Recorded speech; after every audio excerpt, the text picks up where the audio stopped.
انسانوں کی تاریخ کی سب سے بڑی سیر، ساتوں آسمان کی سیر، الاسراء والمعراج۔ You believe that Muhammad went to heaven on a winged horse? Yes, I believe in God. شب معراج میں سدرۃ المنتہا۔ یہ اتنا عظیم سفر مکہ میں آپ صلی اللہ علیہ وسلم کے سب سے مشکل اور سب سے سخت ٹائم میں ہوا۔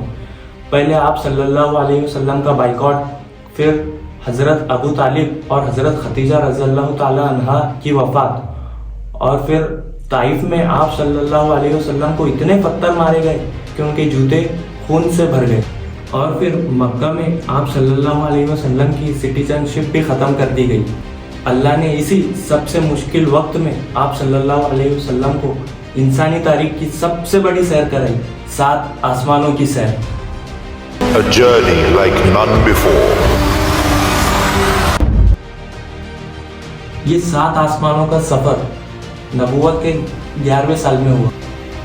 ایک دن مکہ میں آدھی رات کو حضرت جبرائیل علیہ السلام آپ صلی اللہ علیہ وسلم کو براق پر مکہ سے بیت المقدس لے کر گئے۔ یہ براق نام برگ سے نکلا ہے، مطلب لائٹننگ۔ ہو سکتا ہے یہ نام اس کو اپنی لائٹننگ اسپیڈ کی وجہ سے ملا ہو۔ بیت المقدس میں آپ صلی اللہ علیہ وسلم نے سارے پیغمبروں کی امامت کی، اور وہاں سے آپ صلی اللہ علیہ وسلم حضرت جبرائیل علیہ السلام کے ساتھ پہلے آسمان کی طرف روانہ ہوئے۔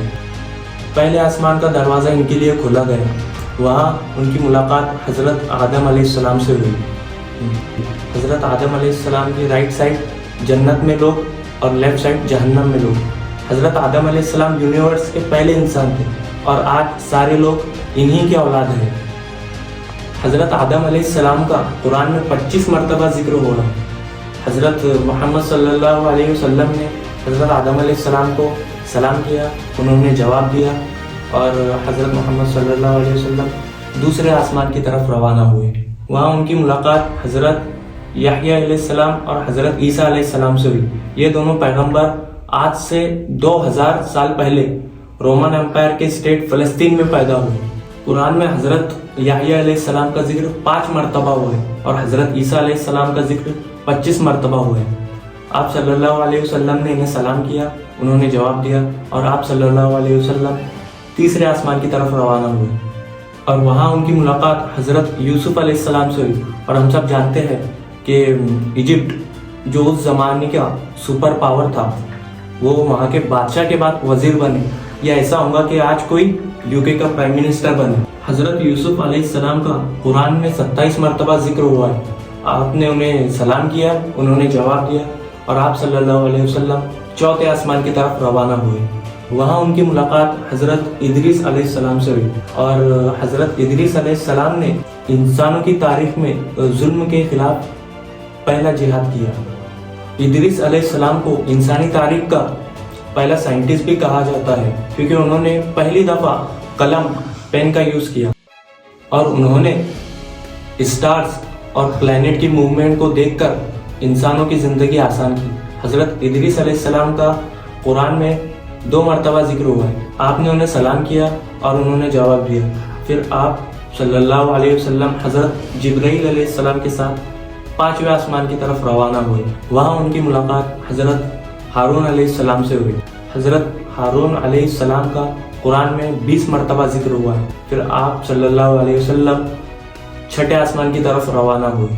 وہاں ان کی ملاقات ایسے پیغمبر سے ہوئی جن کا قرآن میں سب سے زیادہ ذکر ہوا ہے، 136 ٹائمز، کیونکہ حضرت موسیٰ علیہ السلام کی اسٹوری کو آج بھی اتنی انٹرسٹنگ اسٹوری سمجھا جاتا ہے کہ آج بھی بکس، کامکس اور ایون ہالی ووڈ فلم کہیں نہ کہیں ان کی اسٹوری سے انسپائر ہوتی ہے، جیسے کہ Superman and Harry Potter. یہ کئی فلمیں بلینس آف ڈالر کما چکی ہیں۔ And I was like, come on, this is Musa alayhi salam's story. پھر آپ صلی اللہ علیہ وسلم 7ویں آسمان پر پہنچے۔ وہاں ان کی ملاقات ان کے great great great grand father سے ہوئی، حضرت ابراہیم علیہ السلام۔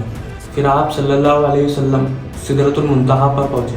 وہاں آپ کو بیت المعمور دکھایا گیا، جس کا ہر دن 70,000 نئے فرشتے طواف کرتے ہیں۔ سدرۃ المنتہا آخری باؤنڈری، وہ آخری حد ہے، مخلوق کوئی اس سے آگے نہیں جا سکتا۔ لیکن رسول اللہ صلی اللہ علیہ وسلم کو وہاں جانے کی اجازت تھی۔